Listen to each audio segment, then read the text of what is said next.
For a lot of the people that might see entrepreneurship as the MBA and they understand there's a lot of steps to get in, they're a little bit older too. Like you talk about like age and like learning a new skill. Like what are your thoughts about people that might be in their like 40s or 50s that want to I think they have a great, that's the biggest funny thing to me. All the 20-year-olds are jumping into this game, and meanwhile, all the 40-year-olds and 50-year-olds are more likely to win it because they have context. Mm-hmm.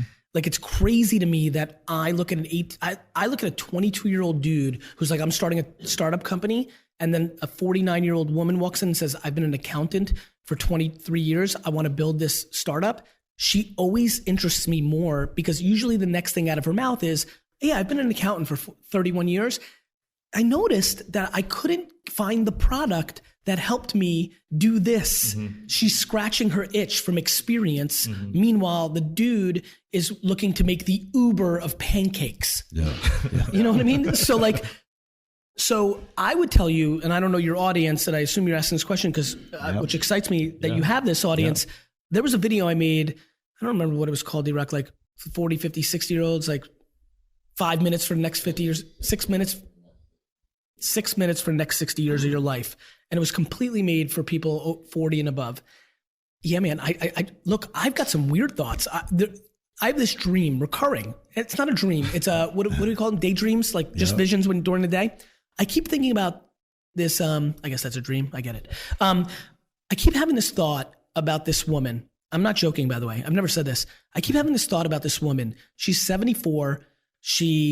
Her husband just died. She was suppressed because of the era she grew up in. She was dramatically more entrepreneurial and had more ability to build a business than her husband. She raised a great family because of that. She had the EQ. And she's going to live for another 22 years. She just doesn't know it. Yep. Mm-hmm. And then I think about technology. I think about in 1984, she's just going to live in a retirement home and be super social, and it's super cool, and she'll make some money playing cards, and she'll be cool. And then I think about 2017, and I think about 73-year-old her, and I think about her ability to build a business online, buying stuff, in China and flipping it on Amazon, retail arbitrage, starting an Instagram page around her passion around making sneakers from scratch. Like this thought, and what I think is going to happen is with modern medicine and just happiness in your heart and your brain, I think we're going to start seeing people, this is not a joke, I think we're going to start seeing people live to 120, 115 because they're going to be in the game. Mm-hmm. Like they're going to be in the game. Mm-hmm. And when your brain shuts down after you retire, a lot of times your body goes with it. So, man, I think 38 to 65 is the obvious, really interesting age group that should really be fucking paying attention to technology and the opportunities for them. But I don't think there is as many 73-year-olds who've just lived life who are like fired up to like grind it out. But I think as these 73-year-olds become 73 who've lived with the internet for 20 years and at 53 were professionals, and like, I think we're about this. I would argue the following, and I've been thinking about this a lot, that some of the biggest startups, or let me rephrase, because I think it does take a youth and a different eye. Let me go a different way. A very intriguing place for me as an investor is to start investing in people's companies who are over 70, starting their first ever business.